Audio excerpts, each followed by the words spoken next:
കർത്താവിൻ്റെ ഏറ്റവും പരിശുദ്ധമായ നാമം വാഴ്ത്തപ്പെടുമാറാകട്ടെ. ഇന്ന് വിശുദ്ധ സഭായോഗത്തിൽ വലിയവനായ നമ്മുടെ ദൈവത്തെ മഹത്വപ്പെടുത്തുവാൻ, കർത്താവിന് സ്തുതിയും ആരാധനയും അർപ്പിക്കുവാൻ ദൈവം തന്ന വിലപ്പെട്ട അവസരത്തിനായി ഞാൻ ദൈവത്തിന് സ്തോത്രം ചെയ്യുന്നു. നിങ്ങളെല്ലാവരെയും ക്രിസ്തുയേശുവിൽ വന്ദനം ചെയ്യുന്നു. ഇന്ന് ദൈവത്തിൻ്റെ വചനത്തിലേക്ക് നമ്മുടെ ശ്രദ്ധ തിരിക്കാം. അല്പസമയം ദൈവം നമ്മോട് ഇടപെടുവാനായിട്ടുള്ള സമയമാണ്. നമ്മൾ സമർപ്പിച്ചു കൊടുത്താൽ കർത്താവ് ഇന്ന് നമ്മളോട് സംസാരിക്കും. എത്ര പേര് വിശ്വസിക്കുന്നുണ്ട് ഈ ആരാധന നടുവിൽ ഇനി എന്നോട് ദൈവം സംസാരിക്കുമെന്ന്? മുൻവിധികളെല്ലാം മാറ്റിവെച്ച് വചനത്തിന് മുമ്പാകെ സമർപ്പിക്കുക. വിശുദ്ധ മർക്കോസ് എഴുതിയ സുവിശേഷം 7-ാം അധ്യായത്തിൻ്റെ 37-ാം വാക്യം നമുക്ക് വായിക്കാം. വിശുദ്ധ അവൻ സകലവും നന്നായി ചെയ്തു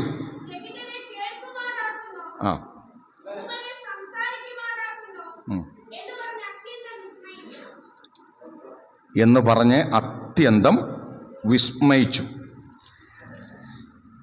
നമ്മളതിനകത്തെ ആ ഒരു പദമാണ് പ്രധാനമായും ഇന്ന് സംസാരിക്കുന്നത്. അവൻ സകലവും നന്നായി ചെയ്തു. Price the Lord.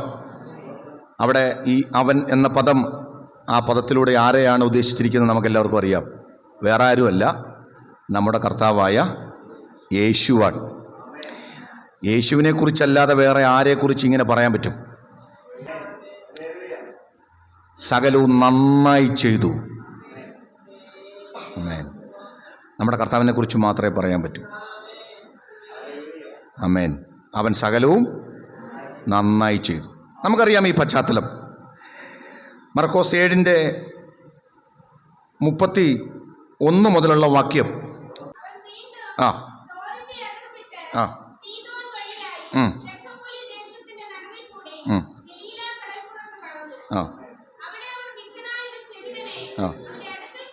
കണ്ടോ, അവിടെ അവർ വിക്കനായ ഒരു ചെകിടനെ അവൻ്റെ അടുക്കൽ കൊണ്ടുവന്നു. അവരുടെ ആവശ്യം, കർത്താവേ, നീ ഇവൻ്റെ മേലൊന്ന് കൈവെക്കണം. ഈ ആവശ്യത്തിലാണ് അവർ വന്നത്. ഇന്ന് വചനം കേൾക്കുന്ന പ്രിയപ്പെട്ടവരെ, ദൈവസന്നിധിയിൽ വന്നിരിക്കുന്ന എല്ലാവർക്കും ഒരു ആഗ്രഹമുണ്ട്, കർത്താവ് എൻ്റെ മേലൊന്ന് കൈവെക്കണം. സ്തോത്രം, സ്തോത്രം. അവൻ എന്നെ ഒന്ന് തൊടണം, അവൻ എന്നെ ഒന്നൊന്ന് സ്പർശിക്കണം. എത്ര പേർക്ക് സന്തോഷമുണ്ട്? എത്ര പേർക്ക് ആഗ്രഹമുണ്ട് രാവിലെ ദൈവം എന്നെ ഒന്ന് സ്പർശിക്കണം? ഇന്ന് പകൽ മാനസികമായി ആര് നിങ്ങളെ സ്പർശിച്ചാലും ഒന്നും സംഭവിക്കില്ല. കർത്താവ് നിങ്ങളെ തൊടണം. Price the Lord. കർത്താവ് നിങ്ങളെ തൊട്ടാലേ നിങ്ങളുടെ പ്രശ്നങ്ങൾക്ക് പരിഹാരം വരൂ. ഈ വന്നവർക്ക് അറിയാമായിരുന്നു, കർത്താവെ അങ്ങൊന്ന് തൊടണം. ആരാധനയ്ക്ക് വരുന്ന ആളുകളുടെ ഹൃദയത്തിൽ ഒരു ചിന്ത വേണം, ഇന്ന് ഞാൻ ഈ ആരാധനയ്ക്ക് വന്നിരിക്കുകയാ, കർത്താവ് ഇന്ന് എന്നെ ഒന്ന് തൊടണം. സ്തോത്രം. എത്ര പേർക്ക് ആഗ്രഹമുണ്ട്? ആഗ്രഹമുള്ളവർ വെറുതെ ഇരിക്കരുത്, പ്രാർത്ഥിച്ചുകൊണ്ടിരിക്കണം, ദൈവസന്നിധിയിൽ കരഞ്ഞുകൊണ്ടിരിക്കണം. കർത്താവ് ഇന്ന് എന്നെ ഒന്ന് തൊടണം. ഇന്ന് പകൽ നിന്റെ വചനം കൊണ്ട് എന്നെ ഒന്ന് തൊടണം. നിന്റെ ഒരു സ്പർശനം ഇന്ന് അനുഭവിക്കാതെ ഈ ആലയം വിട്ട് നീ എന്നെ അയക്കരുതെന്ന് പറഞ്ഞ് ആവലോടെ നീ പ്രാർത്ഥിച്ചു കൊണ്ടിരുന്നാൽ, ഞാനൊരു കാര്യത്തിൽ ഉറപ്പ് പറയാം, എൻ്റെ ദൈവം ഇന്ന് പകൽ നിന്നെ തൊടാനിടയായി തീരുക. എത്ര പേര് വിശ്വസിക്കുന്നുണ്ട്? ആമേൻ, ഹല്ലേലൂയ. എൻ്റെ കർത്താവ് വിശ്വസിക്കുന്നവരെ ഇന്ന് സ്പർശിക്കുന്ന ദൈവമാ, വിശ്വസിക്കുന്നവരെ ഇന്ന് തൊടുന്ന ദൈവമാ. അവൻ തൊട്ടാൽ കാര്യങ്ങൾ മാറും കേട്ടോ. ഇന്ന് പകൽ അവൻ നിന്നെ സ്പർശിച്ചാൽ നിന്റെ സാഹചര്യങ്ങൾക്ക് മാറ്റം വരും. എത്ര വലിയ പ്രശ്നമാണെങ്കിലും, എത്ര വലിയ പ്രതിസന്ധി ആണെങ്കില്, എത്ര വലിയ രോഗബന്ധനമാണെങ്കില്, ഇന്ന് പകൽ അവൻ തൊട്ടാൽ പ്രശ്നത്തിന് പരിഹാരം വരും. ഇന്ന് പകൽ ഞാൻ ആത്മാവിൽ പറയുകയാ, അവൻ ഇവിടെ വന്നിട്ടുണ്ട്. വിശ്വാസത്തോടെ നിലവിളിക്ക്,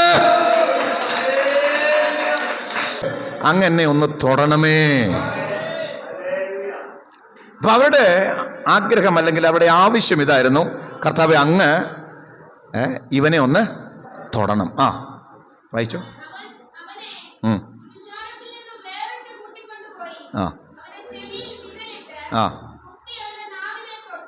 അസാധാരണമായ ഒരു പ്രവൃത്തി യേശു അവിടെ ചെയ്തു.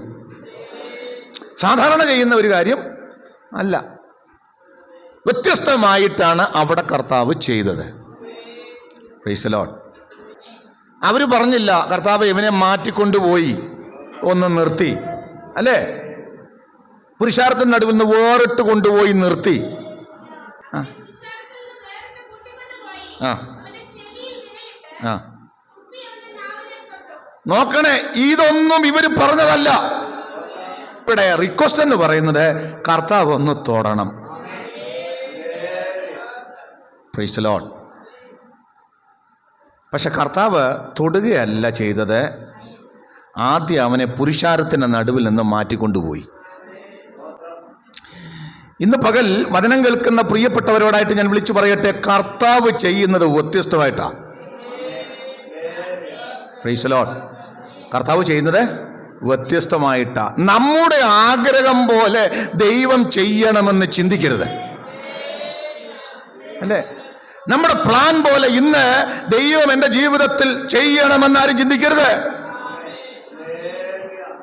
സ്തോത്രം. കുഷ്ഠരോഗിയായ നയമാന്റെ ആഗ്രഹവും ഇങ്ങനെയൊക്കെ തന്നെ ആയിരുന്നു, അല്ലേ? പ്രവാചകന്റെ അടുത്ത് വന്ന് പറഞ്ഞു, എന്ത് ചെയ്യണം? കാര്യങ്ങൾ അറിഞ്ഞപ്പോൾ പ്രതീക്ഷയോടെ വന്നു. ഇവനിപ്പോൾ വെളിയിൽ വന്ന് എന്ത് ചെയ്യും? കൈ എൻ്റെ മേലെ നീട്ടി, അല്ലേ, സൗഖ്യമാകട്ടെ എന്ന് പറയും. അല്ലാതെ പോയിട്ട് വെള്ളത്തിൽ പോയി, അല്ലേ, മുങ്ങാൻ പറയുമെന്ന് അവൻ ചിന്തിച്ചോ? സ്തോത്രം. പ്രതീക്ഷകൾക്കും ചിന്തകൾക്കും അപ്പുറത്ത് പ്രവർത്തിക്കുന്നവനാണ് നമ്മുടെ ദൈവം. ഇന്ന് പകൽ നിങ്ങൾ ദൈവത്തെ അണ്ടർ എസ്റ്റിമേറ്റ് ചെയ്യരുത്. ദൈവത്തെ നിങ്ങളുടെ പരിമിതമായ ചിന്തയ്ക്കകത്ത് ഒതുക്കരുത്. ദൈവം അങ്ങനെ ചെയ്യണം ഇങ്ങനെ ചെയ്യണമെന്ന് ദൈവത്തോട് പറയാൻ ഇവിടെ ആർക്കും അവകാശമില്ല. അവൻ തനിക്ക് ഇഷ്ടമുള്ളതൊക്കെ ചെയ്യുന്നവനാ. ഇന്ന് പകൽ അത് നിന്റെ ജീവിതത്തിലും അവൻ ഇഷ്ടമുള്ളത് അവൻ ചെയ്യും. നിനക്ക് ഇഷ്ടപ്പെട്ടാലും പെട്ടില്ലെങ്കിലും അവൻ നിന്റെ ജീവിതത്തിൽ പ്രവർത്തിക്കുന്നവനാ. കാരണം കുശവന് കളിമണ്ണിന്റെ മേൽ അധികാരമുള്ളതുപോലെ ഇന്ന് പകൽ വചനം കേൾക്കുന്ന പ്രിയപ്പെട്ടവരെ, നിങ്ങളുടെ ജീവിതത്തിന്റെ മേൽ, നിങ്ങളുടെ ശുശ്രൂഷയുടെ മേൽ, നിങ്ങളുടെ ഭാവിയുടെ മേൽ, നിങ്ങളുടെ തലമുറയുടെ മേൽ ഈ ദൈവത്തിന് അധികാരമുണ്ട്.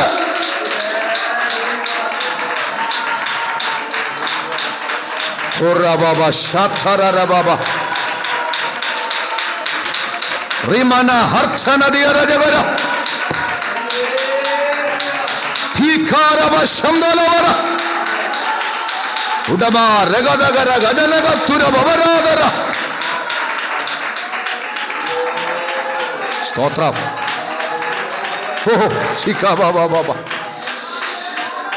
സ്തോത്രം. അതുകൊണ്ട് ഈ ദൈവത്തിന്റെ അടുക്കൽ വരുന്നവർ, ഈ ദൈവം ഒന്ന് തൊടണമെന്ന് ആഗ്രഹിക്കുന്നവർ, ഈ ദൈവത്തിന്റെ മകനാണ് മകളാണെന്ന് പറഞ്ഞ് അടുത്തു വരുന്നവർ ആദ്യം അറിയേണ്ട ഒരു കാര്യമുണ്ട്.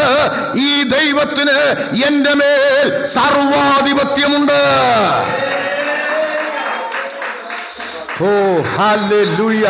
എത്ര പേര് ഇന്ന് പകൽ ഈ ദൈവത്തിൽ വിശ്വസിക്കുന്ന, നീ സേവിക്കുന്ന ദൈവ സാധാരണക്കാരനല്ല കേട്ടോ.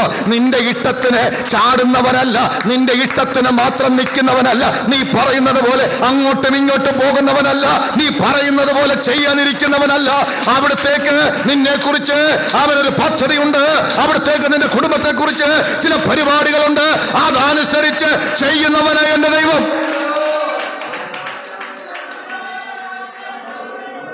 Price the lord. Praise the Lord.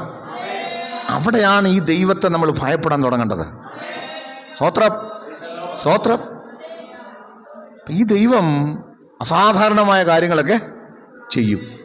അസാധാരണമായി ചെയ്യും, അത്ഭുതകരമായി ചെയ്യും, പ്രതീക്ഷിക്കാത്തതുപോലെ ചെയ്യും. ജീസസ്. ഹല്ലേലൂയ. ഞാൻ ഈ വാക്യം ധ്യാനിച്ച് വളരെ സന്തോഷിക്കുന്നു. ഈ ദൈവം അങ്ങനെയൊക്കെ ചെയ്യുന്നവനാണ്. അവിടെ ഞാൻ പഞ്ചപുച്ഛമടക്കി അവൻ്റെ മുമ്പിൽ താഴണം. കർത്താവേ, ഞാനിതാ, അല്ലേ, മറിയോട് എന്ന് പറഞ്ഞു, മറിയേ, നീ ഗർഭം ധരിച്ചേ ഒരു മകനെ പ്രസവിക്കും. യോ, ഞാൻ പുരുഷനെ അറിയായികയാൽ എങ്ങനെ സംഭവിക്കും?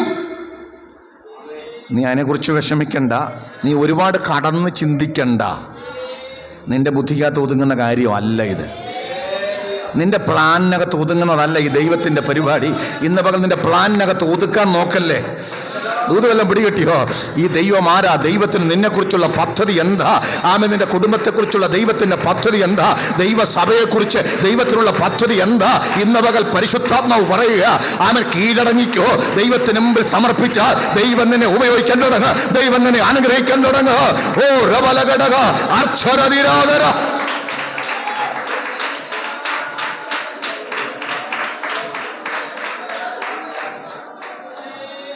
പരിശുദ്ധാത്മാവ് നിന്റെ മേൽ വരും, അല്ലേ? അത്യുന്നതന്റെ ശക്തി നിന്റെ മേൽ നിഴലിടും. സ്തോത്രം. അതാ ദൈവത്തിൻ്റെ പ്രവൃത്തിയുടെ ആ ഒരു സ്രോതസ് പറഞ്ഞു. നീ വിചാരിക്കുന്ന പോലൊന്നും അല്ല ഞാൻ ചെയ്യാൻ പോകുന്നത്. ആമേൻ. സൈന്യത്താൽ അല്ല.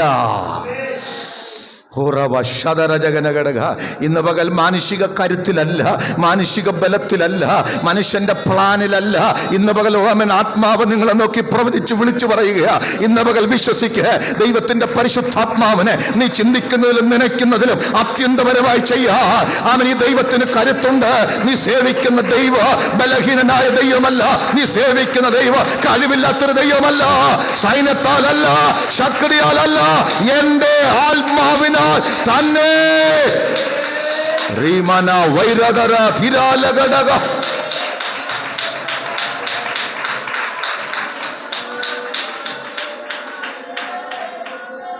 ആമേൻ, ആമേൻ. ഓ, ഈ ദൈവം അങ്ങനെ വ്യത്യസ്തമായി പ്രവർത്തിക്കും. അതുകൊണ്ടാ അവനെല്ലാം നന്നായി ചെയ്തു. അവർ കണ്ടപ്പോഴാണ് പറഞ്ഞത്.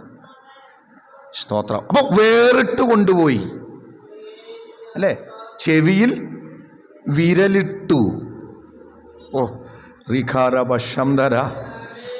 ഏദനിലെ സ്തോത്രം സകലത്തെയും തൻ്റെ വാക്കുകൊണ്ടുണ്ടാക്കിയ ദൈവം ഉണ്ടാകട്ടെ എന്ന് പറഞ്ഞപ്പോൾ സകലതുമുണ്ടായി. പക്ഷേ ഇവിടെ എന്നെയും നിങ്ങളെയും, അല്ലേ, മനുഷ്യനെ സൃഷ്ടിച്ചത് അവൻ്റെ ആ തൃക്കരം കൊണ്ട് മെനഞ്ഞുണ്ടാക്കിയതാ, അല്ലേ? ആ കരമ ആ ചെവിയിലേക്കൊന്ന് വരുന്നത്.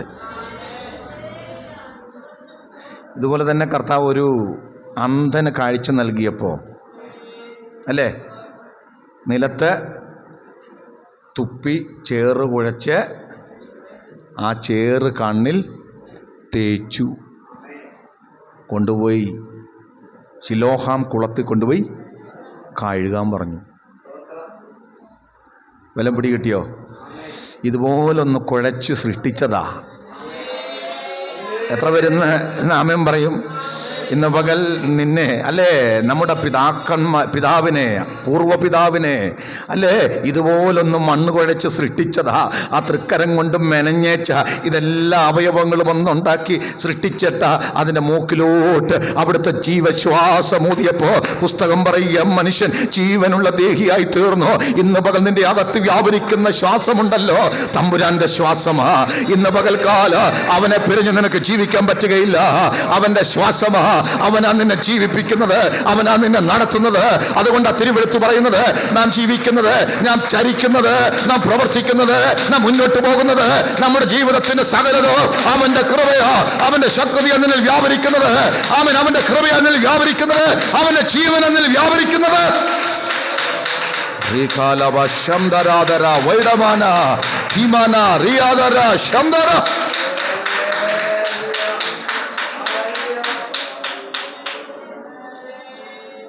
സകലവും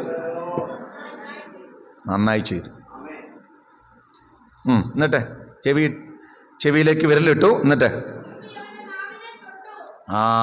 ശ്രദ്ധിക്കണേ.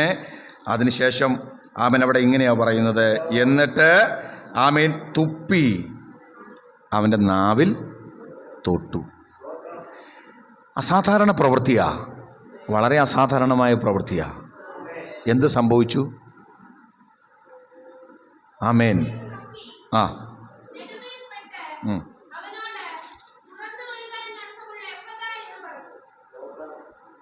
നിങ്ങളതൊക്കെ ഒന്ന് ശ്രദ്ധിച്ചു നോക്കണേ.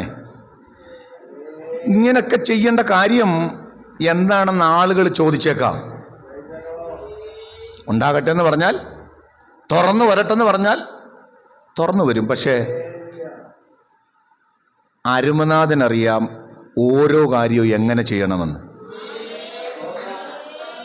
സ്തോത്രം. വ്യത്യസ്തമാ, അവിടുത്തെ രീതികൾ വ്യത്യാസമാ.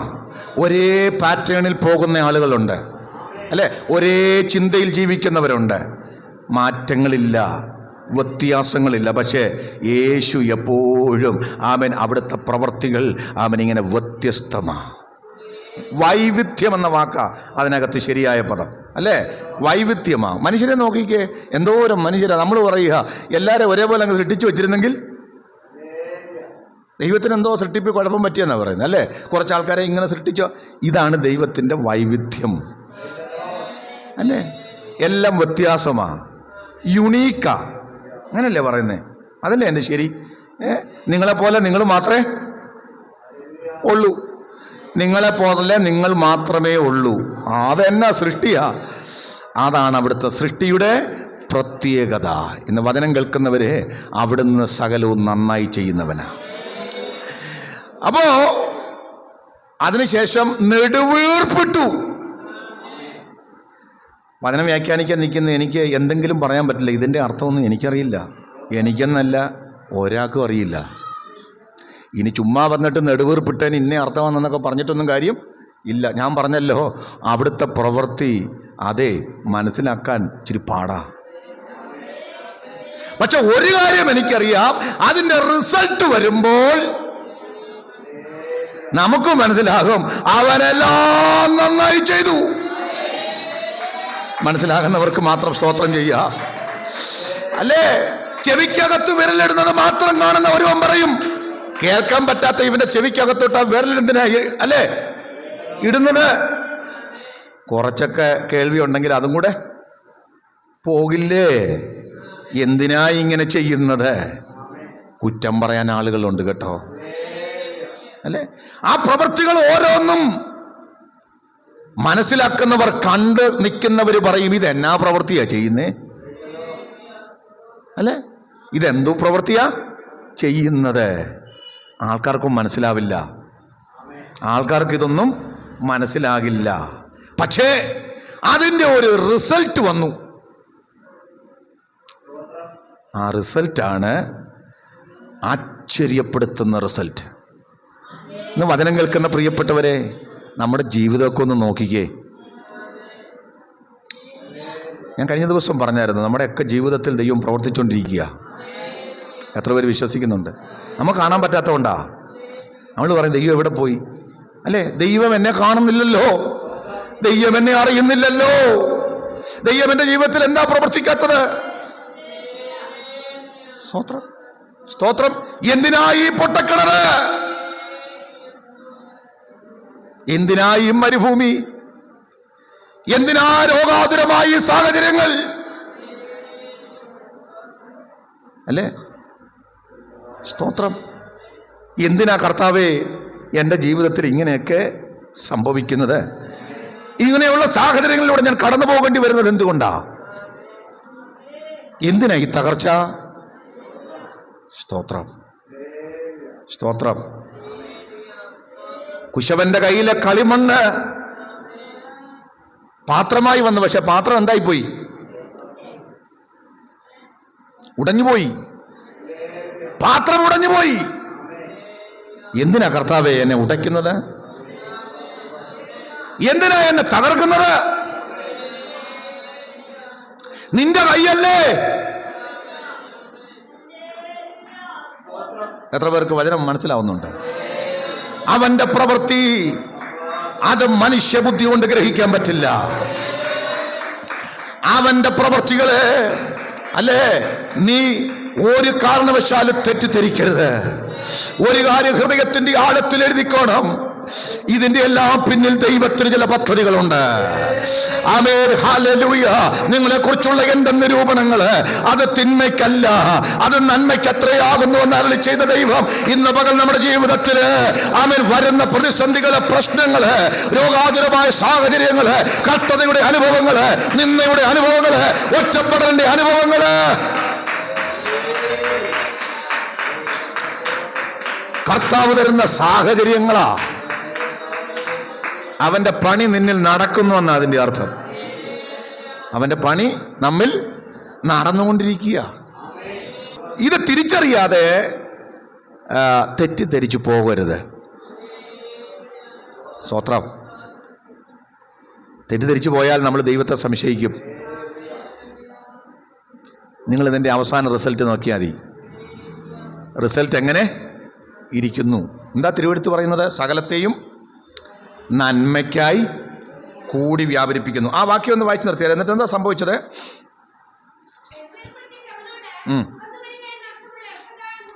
കർത്താവ് ഒരു വാക്കുച്ചരിച്ചു, യഫദ. അരാമിക് വേർഡാണ്, അർത്ഥം തുറന്നു വരിക. ആ, രണ്ട് കാര്യങ്ങൾ സംഭവിച്ചു. യഫദ എന്ന വാക്ക് കർത്താവ് പറഞ്ഞപ്പോ രണ്ട് കാര്യം സംഭവിച്ചു. ചെവി തുറന്നു, നാവിൻ്റെ കെട്ടഴിഞ്ഞു.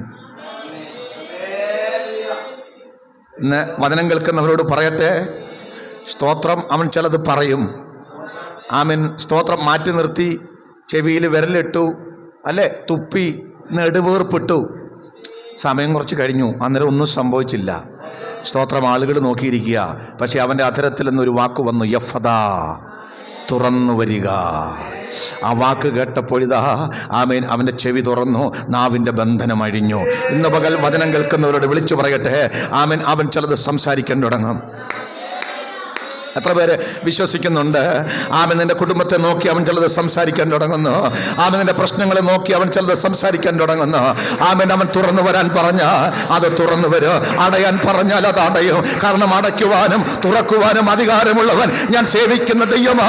ഇന്ന് പകൽ ശത്രു എത്ര അടച്ചു വെച്ചാൽ, ദുഷ്ടൻ എത്ര ഒതുക്കി വെച്ചാൽ, തുറന്നു വരാൻ പറഞ്ഞാൽ, അധികാരമുള്ളവൻ പറഞ്ഞാൽ അത് തുറന്നു വരുമെന്ന് വിശ്വസിക്കുന്ന എത്ര പേര് രാവിലെ വചനം കേൾക്കുന്നുണ്ട്? നന്ദിയോടെ ദൈവത്തിന് സ്തോത്രം ചെയ്യ്. അവൻ ദൈവാത്മാവിൽ ഞാൻ വിളിച്ചു പറയുകയാ. ഇന്ന് പകൽ അവൻ പരിശുദ്ധാത്മാവ് ചിലരെ നോക്കി പറയുകയാ. ജീവിതത്തിലെ തടസ്സങ്ങള്, ചില പ്രതികൂലങ്ങള്, അവൻ ചില പ്രതിസന്ധികള് മുന്നിൽ തടസ്സമായി നിൽക്കുന്നത്, വലി അടഞ്ഞതുപോലെ തോന്നുന്നത് തുറന്നു വരുവാൻ അവൻ കൽപ്പിക്കുകയാ.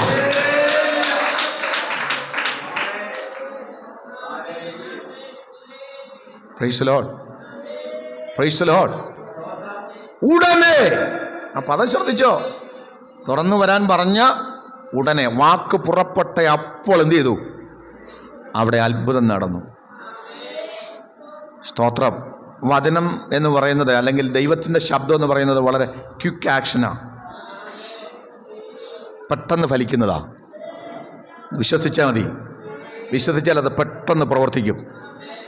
സ്തോത്രം, സ്തോത്രം. അവൻ്റെ വായിൽ നിന്ന് വരുന്ന വചനം വെറുതെ ഇരിക്കുന്നില്ല, അത് പ്രവർത്തിക്കും. സ്തോത്രം. ഈ വചനമെല്ലാം പ്രവർത്തിക്കുന്നതാ. വിശ്വസിച്ച് സ്വീകരിക്കുന്നവർക്ക് വേണ്ടി പ്രവർത്തിക്കുന്നതാ. സ്തോത്രം. പൗലോസ് തെസ്സലോനിക്കരോട് പറഞ്ഞു, ഞങ്ങൾ പ്രസംഗിച്ച വചനം നിങ്ങൾ കേട്ടു. Price the Lord. സാക്ഷാലാകുന്നത് പോലെ ദൈവവചനമായി കൈക്കൊണ്ടതിനാൽ വിശ്വസിച്ചവരായ നിങ്ങളിൽ തിരുവെഴുത്ത് വ്യാപരിച്ചു കൊണ്ടിരിക്കുന്നു. ഇന്ന് വചനം കേൾക്കുന്ന പ്രിയപ്പെട്ടവരെ, ഞാൻ ഈ ദൂതൊക്കെ ഇവിടെ വിളിച്ചു പറയുമ്പോൾ ഇന്ന് പകൽക്കാലം വിശ്വസിക്കുന്നവരിൽ മാത്രം ഇത് വ്യാപരിച്ചു കൊണ്ടിരിക്കുന്നു. അവിശ്വാസത്തോടെ ഇരിക്കുന്ന ആരിലും ഈ വചനം വ്യാപരിക്കത്തില്ല. സംശയത്തോടെ ഇരിക്കുന്ന ഒരാളിലും ഇത് വ്യാപരിക്കത്തില്ല. മുൻവിധിയോടെ ഇരിക്കുന്ന ആരിലും ഇത് വ്യാപരിക്കത്തില്ല. വിശ്വാസത്തോടെ കൈക്കൊള്ളുന്നവരിൽ ഈ തിരുവെഴുത്ത് വ്യാപരിച്ചു കൊണ്ടിരിക്കുന്നു. അത് അത്ഭുതമായി, അത് അടയാളമായി, അത് വീര്യപ്രവൃത്തിയായി വരും ദിവസങ്ങളിൽ നീ അത് കാണാൻ പോകുകയോ.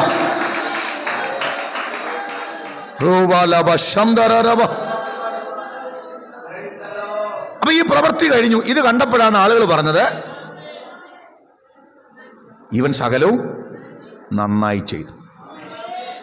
നമ്മൾ മെസ്സേജിനകത്ത് കടക്കുന്നേ ഉള്ളൂ, ഇനി സമയമില്ല. എങ്കിലും ഇനിയാണ് മെസ്സേജിലേക്ക് പോകുന്നത്. അവൻ സകലവും നന്നായി ചെയ്തു. ഇനി ഈ നന്നായി ചെയ്തു എന്ന് പറഞ്ഞതിൻ്റെ അർത്ഥമാണ് ഞാൻ ഇനി പറയാൻ പോകുന്നത്. നമുക്കറിയാം യേശു ആ പ്രവൃത്തി ചെയ്തത്. അവിടെ ഇങ്ങനെയാ വായിക്കുന്നത്.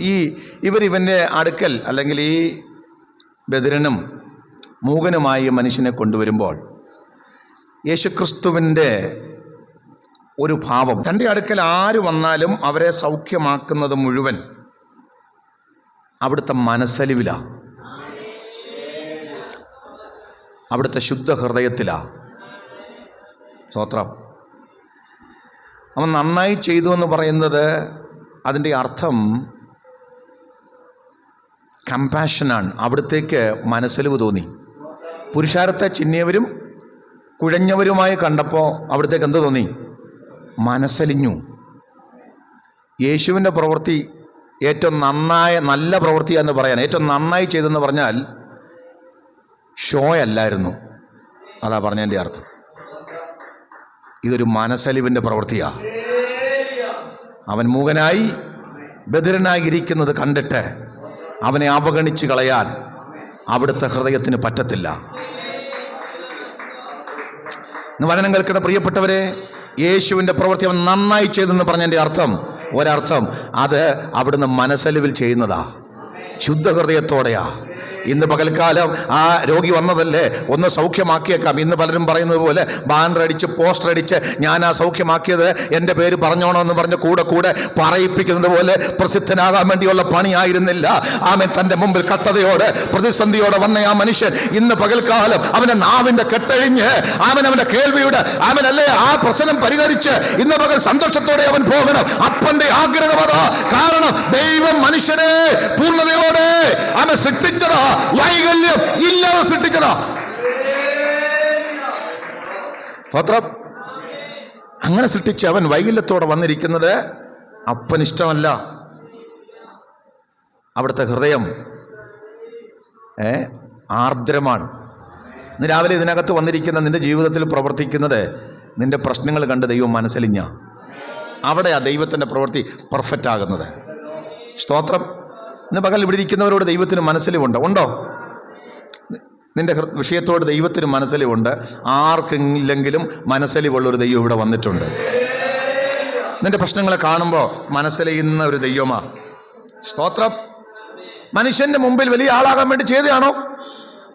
അല്ല. യേശുവിന് അതിൻ്റെ ആവശ്യമില്ല. മനുഷ്യൻ്റെ മുമ്പിൽ അല്ലേ കർത്താവ് പറഞ്ഞു, നിങ്ങൾ എന്താണ് മനുഷ്യർ കാണേണ്ടതിന് നിങ്ങളുടെ നീതി. മത്തായി 6 അങ്ങനെയല്ലേ പഠിപ്പിച്ചത്? 6:1 മനുഷ്യർ കാണുന്നതിന് നിങ്ങളുടെ നീതി പ്രവർത്തിക്കരുതെന്നാ. ഇപ്പൊ കർത്താവ് മനുഷ്യന്റെ ഒരു ഇതിനു വേണ്ടിയല്ല, പകരം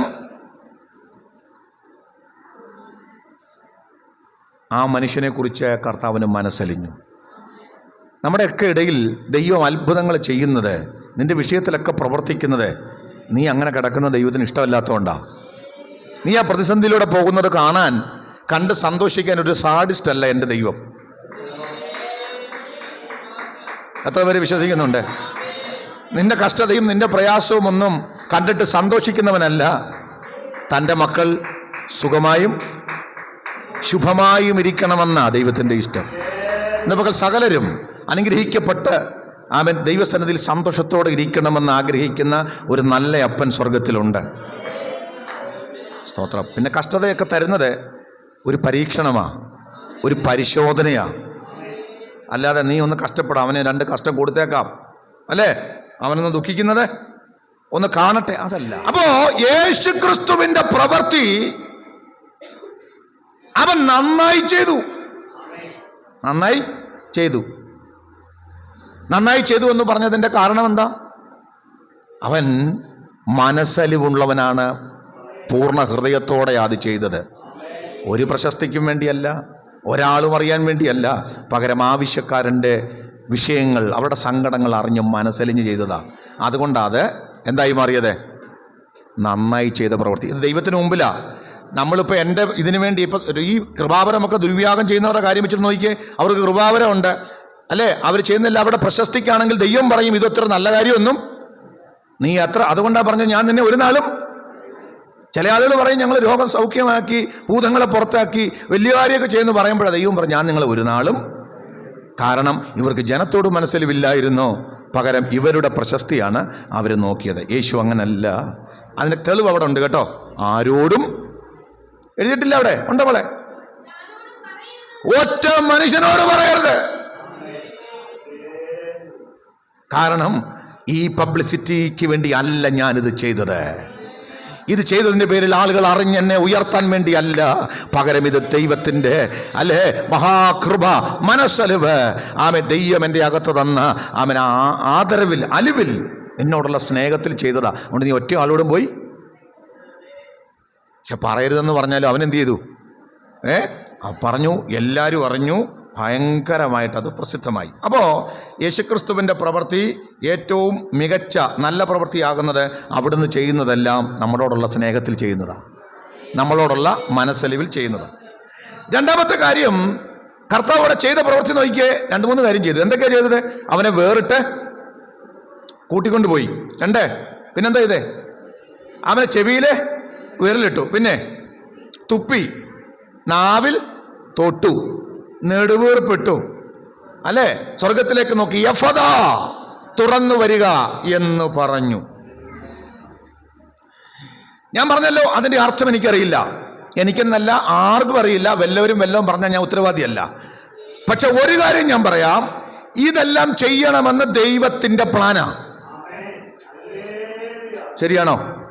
യേശുവിന് അന്നേരം തോന്നി ചെയ്തതാണോ? പിതാവ് കാണിച്ചു തരുന്നതല്ലാതെ പുത്രനൊന്നും ചെയ്യുന്നില്ല. ഇതെല്ലാം ചെയ്യാൻ പിതാവ് പറഞ്ഞു. വേറിട്ട് കൊണ്ടുപോകാൻ പിതാവിന്റെ ആലോചന. ചെവിയിൽ വിരലിടാൻ പിതാവ് പറഞ്ഞു, അല്ലെ? തുപ്പാൻ പിതാവ് പറഞ്ഞു, നാവിൽ തൊടാൻ പിതാവ് പറഞ്ഞു, അല്ലെ? യഫദാ എന്ന് പറയാൻ പിതാവ് പറഞ്ഞു. സ്തോത്രം, സ്തോത്രം. അതെല്ലാം അതുപോലെ എന്ത് ചെയ്തു. അതിലൊന്നും കുറച്ചില്ല, ഒന്നും മാറ്റിയില്ല, ഒന്നും കൂടുതൽ ചെയ്തില്ല.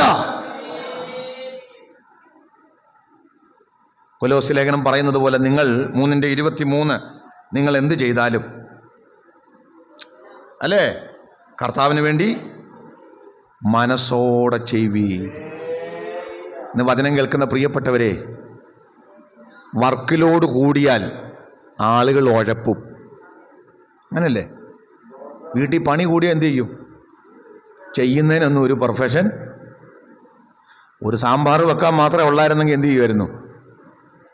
എങ്ങനെയൊക്കെ ആക്കി കൂട്ടുമായിരുന്നു. ഇതിപ്പോൾ സാമ്പാർ മാത്രം പോരാ, തോരനും പുളിശ്ശേരിയും പച്ചടിയും അവിയലും ചിക്കനും മീനും ഇതെല്ലാം കൂടെ ഒരാൾ ചെയ്യണമെന്ന് പറഞ്ഞാൽ എന്താ സംഭവിക്കും? ചിലപ്പോൾ ഉപ്പ് കൂടിയെന്ന് വരും, ചിലപ്പോൾ ഉപ്പ് കുറഞ്ഞെന്ന് വരും, അല്ലേ? ആകെ നമ്മുടെ നാട്ടുഭാഷ പറഞ്ഞാൽ കംപ്ലീറ്റ് കുളമാവും. കാര്യം എന്നാ? ഇത്രയും ഞാൻ ഒറ്റയ്ക്ക് കിടന്നേ. സഹോദരിമാർക്ക് മനസ്സിലാകാൻ വേണ്ടി ഞാൻ അങ്ങനെ പറഞ്ഞത്. ഇത്രയും ഞാൻ ഒരാൾ ഒറ്റയ്ക്കല്ലേ. പണ്ടൊരു സഹോദരി കുറച്ച് ആഹാരം ഉണ്ടാക്കുന്ന കാര്യത്തിൽ വന്ന് പറഞ്ഞില്ലേ, മാർത്ത എന്താ പറഞ്ഞേ? കർത്താവേ, ഞാൻ ഒറ്റയ്ക്കേ ഉള്ളൂ, അല്ലേ? അവൾ ദാണ്ട് ഇവിടെ വന്ന് ഇരിക്കുക. കടന്നു വന്ന് അവളോട് സഹായിക്കാൻ പറഞ്ഞാലും. Price the Lord. ഇന്ന് പകൽ കർത്താവ് അങ്ങനല്ല. 100 കാര്യം ഉണ്ടേലും പെർഫെക്റ്റായിട്ട് ചെയ്യും. കർത്താവിന് വേണ്ടി ചെയ്യുന്നതാ. അവിടെയാണ് യേശുവിൻ്റെ പ്രവൃത്തിയുടെ പ്രത്യേകത. ഏറ്റവും ചെറിയ കാര്യം മുതൽ വലിയ കാര്യം വരെ അവിടുന്ന് കൃത്യമായി ചെയ്യും. ഇന്ന് പകൽ അങ്ങനെ ആർക്കെങ്കിലും പറ്റുമോ? ഏതെങ്കിലും മനുഷ്യന് പറ്റുമോ? ഇല്ല. എന്തെങ്കിലുമൊക്കെ ന്യൂനതകൾ വന്നു കയറത്തില്ല വെച്ചാ, എന്തെങ്കിലുമൊക്കെ അപാകതകൾ വരും. മനുഷ്യരല്ലേ? മനുഷ്യൻ ചെയ്ത എന്തിനാ അപാകത ഇല്ലാത്ത? മനുഷ്യൻ ചെയ്യുന്ന എല്ലാത്തിനും അപാകതകളാ. പക്ഷെ പെർഫെക്റ്റ് ആയിട്ട് ചെയ്യാൻ അറിയുന്നവൻ ഇന്ന് ഞാനും നിങ്ങൾ സേവിച്ചാരാധിക്കുന്ന ദൈവമാണ്. അവിടുന്ന് എന്ത് ചെയ്തിട്ടുണ്ടെങ്കിലും അത് പെർഫെക്റ്റാ. അതിനെ നോക്കി ആർക്കും കുറ്റം പറയാൻ പറ്റില്ല.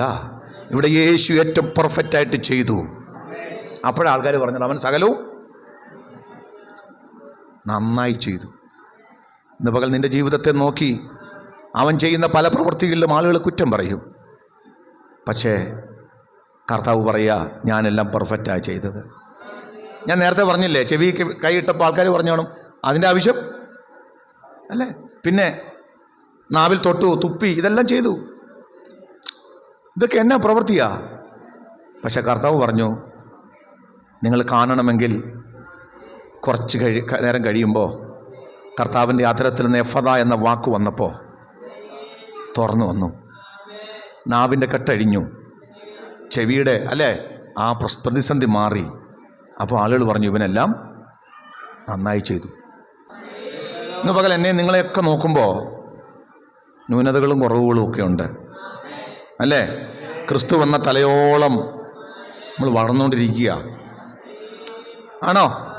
പ്രീശലോ, ഞാൻ പണ്ട് ഇതെൻ്റെ കഥയല്ല, പണ്ട് കേട്ടിട്ടുള്ളൊരു കഥയാണ്. അതായത് നമ്മുടെയൊക്കെ ജീവിതത്തിൽ ദൈവം എന്ത് ചെയ്തുകൊണ്ടിരിക്കുന്നു? തൻ്റെ പ്രവൃത്തി ചെയ്തുകൊണ്ടിരിക്കുക. എല്ലാവരും ഒരുക്കിക്കൊണ്ടിരിക്കുക. ആണോ? ആണോ ചാ? എല്ലാവരും ഒരുക്കിക്കൊണ്ടിരിക്കുക. എങ്ങോട്ടേക്കാ? കർത്താവിൻ്റെ അടുക്കൽ അവൻ്റെ മണവാട്ടിയായി നിർത്താൻ ഇങ്ങനെ ഒരുക്കിക്കൊണ്ടിരിക്കുക അല്ലേ? ആ പണി ഇങ്ങനെ ദൈവം ചെയ്തുകൊണ്ടിരിക്കുക. പക്ഷേ ഈ പണി പൂർത്തീകരിച്ചിട്ടില്ല. പൂർത്തീകരിച്ചോ? ഇല്ല. ഈ പണി നടന്നുകൊണ്ടിരിക്കുന്നേ ഉള്ളൂ. ഇപ്പം ഞാൻ കേട്ട കഥ ഇങ്ങനെയാണ്. ഈ പണി പൂർത്തീകരിക്കാതിരിക്കുമ്പോൾ ആൾക്കാർ നോക്കുമ്പോൾ എല്ലാം എന്തുവാ?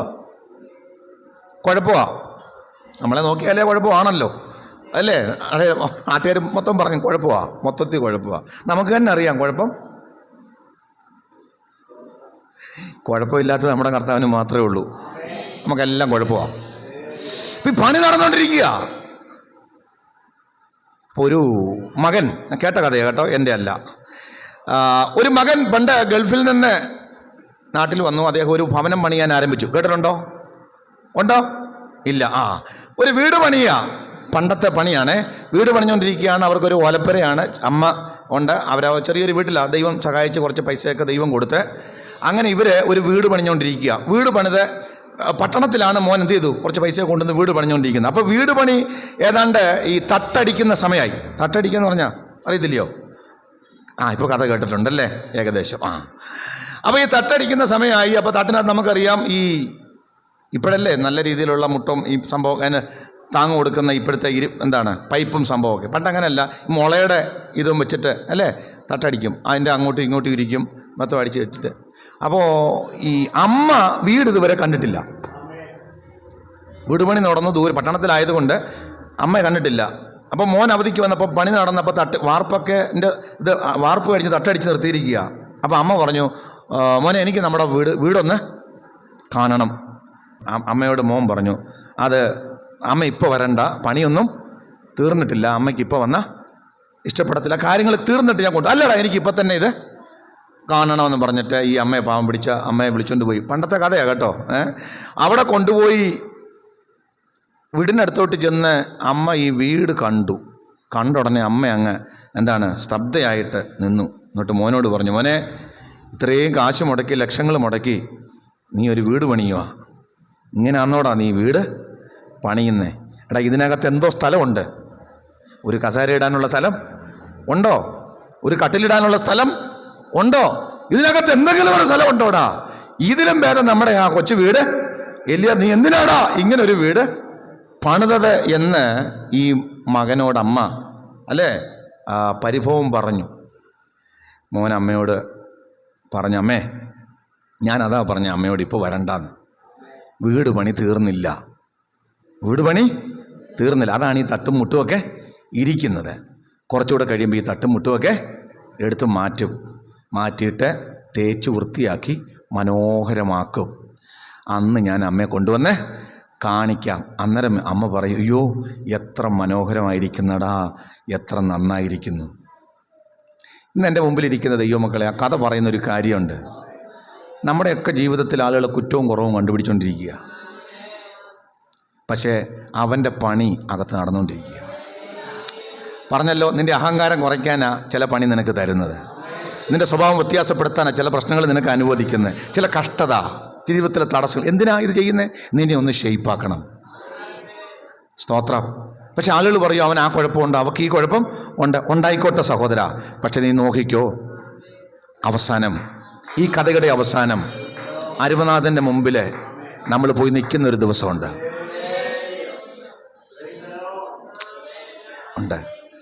ഊനമില്ലാത്ത, കളങ്കമില്ലാത്ത ഒരു മണവാട്ടിയായി എന്നെ നിർത്തും. അന്ന് എന്നെ കർത്താവ് ശുദ്ധീകരിക്കും. എന്നെ അവിടെ കാണുന്നവർ പറയത്തില്ല, അയ്യേ അവർക്ക് ഈ കുഴപ്പമുണ്ടെന്ന് പറയില്ല.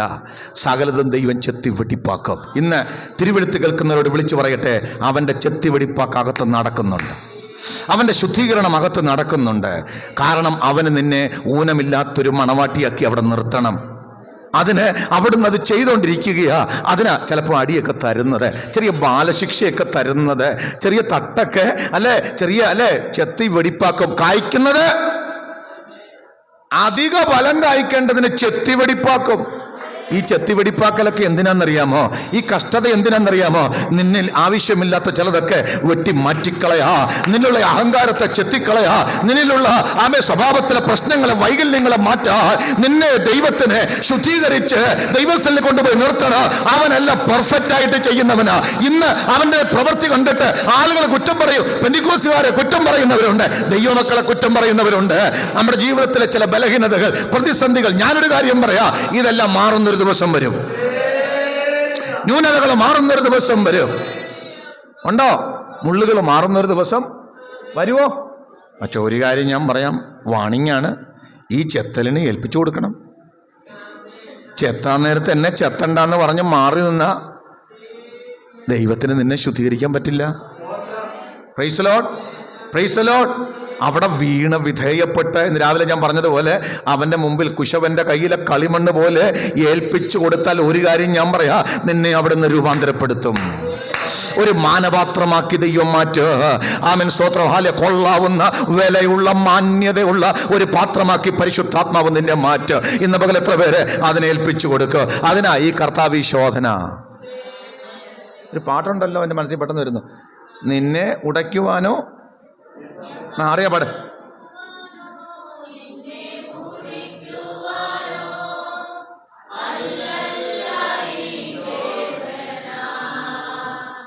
നിന്നെ പണിതെടുത്ത് നല്ല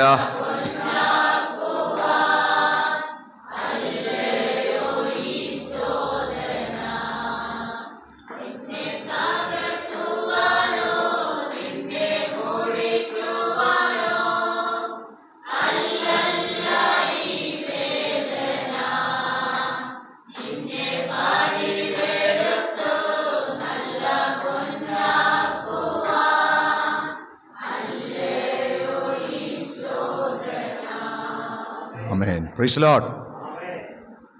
അപ്പം അതിനുവേണ്ടിയായി ഈ കഷ്ടമൊക്കെ ദൈവം തരുന്നത്. അവിടുത്തെ പണി നടന്നുകൊണ്ടിരിക്കുക നമ്മളിൽ എല്ലാവരിലും.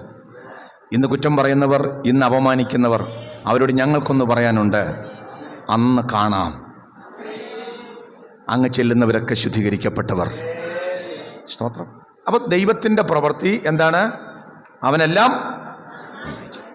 ഒരു ആരോടെ പറഞ്ഞ് അവസാനിപ്പിക്കും, അത് വിശദീകരിക്കുന്നില്ല. എന്തുകൊണ്ടാണ് യേശുവിൻ്റെ പ്രവൃത്തി നല്ല കാര്യം എന്ന് പറയുന്നത്? അവൻ ചെയ്യേണ്ട സമയത്ത് ചെയ്യും. അതാ, ചെയ്യേണ്ട സമയത്ത് ചെയ്യും. വല്ലതും ചെയ്യാൻ അവിടുന്ന് തീരുമാനിച്ചാൽ ആ സമയത്ത് ചെയ്യും. പിന്നെ അല്ല, മാറ്റിവെക്കില്ല. നാട്ടുകാർക്ക് തോന്നും താമസിച്ചല്ല, അതാണ് റൈറ്റ് ടൈം. അപ്പം ചെയ്യും.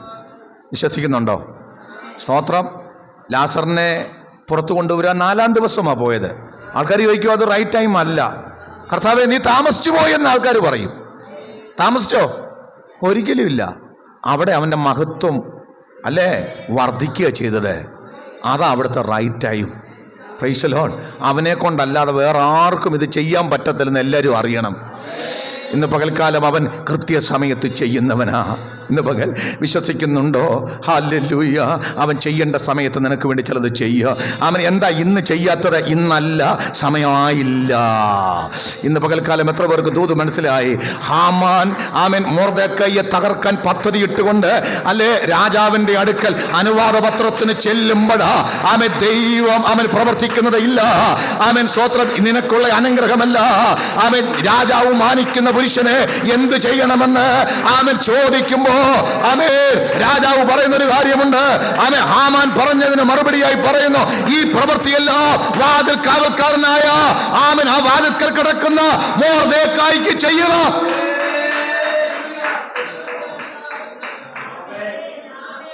എന്റെ ദൈവം കൃത്യസമയത്ത് ചെയ്യുന്നവനാണ്, അല്ലേ? രാത്രിയുടെ 4-ാം യാമത്തിൽ എല്ലാ പ്രതീക്ഷയും അവസാനിച്ച് ജീവിതത്തിൻ്റെ അവസാനമെന്ന് ചിന്തിക്കുന്ന ആ 4-ാം യാമത്തിൽ അവിടുന്ന് പടകിന് നേരെ വെള്ളത്തിലൂടെ നടന്ന് ഇറങ്ങി വന്നു. എൻ്റെ കർത്താവ് എല്ലാം കൃത്യസമയത്ത് ചെയ്യുന്നവൻ. അവൻ ലേറ്റാവത്തില്ല കേട്ടോ, അവൻ താമസിക്കത്തില്ല. നിന്റെ കുഞ്ഞുങ്ങൾക്ക് വേണ്ടി പ്രവർത്തിക്കാൻ അവൻ താമസിക്കത്തില്ല. നിന്റെ കുടുംബത്തിന് വേണ്ടി പ്രവർത്തിക്കാൻ അവന് താമസിക്കത്തില്ല. ഒരുപക്ഷെ നീ ഇന്ന് പറയുന്നു, താമസിച്ചു പോയി കർത്താവേ, ഇനി എപ്പോഴാ? മാർത്ത ചോദിച്ചതും അതാ. കർത്താവ് നേരത്തെ വന്നിരുന്നെങ്കിൽ എൻ്റെ സഹോദരൻ മരിക്കുകയില്ലായിരുന്നു. മാനുഷികമായി നമുക്ക് പലതും തോന്നും, താമസിച്ചെന്നില്ല. അവൻ തക്ക സമയത്ത് പ്രവർത്തിക്കുന്നവനാ. ഹല്ലേലൂയ. എത്ര പേർക്ക് ഇന്ന് സന്തോഷമുണ്ട്?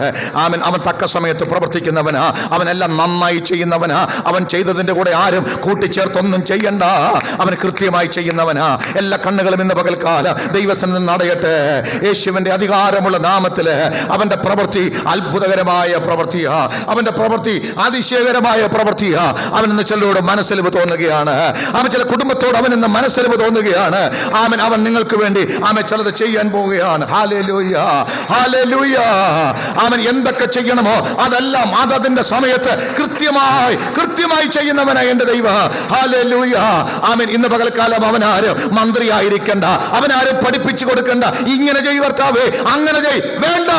അവനറിയാ നിന്റെ ആവശ്യങ്ങൾ, അവനറിയാ എന്ന സ്ഥലത്ത് എന്ത് ചെയ്യണമെന്ന് അവനറിയാ, അവൻ എപ്പോ ചെയ്യണമെന്ന് അവനറിയാ. എത്ര പേർക്കുന്ന സന്തോഷമുണ്ട്? എല്ലാ കണ്ണുകളും അടച്ചൊരു നിമിഷം പ്രാർത്ഥിച്ചാട്ടെ.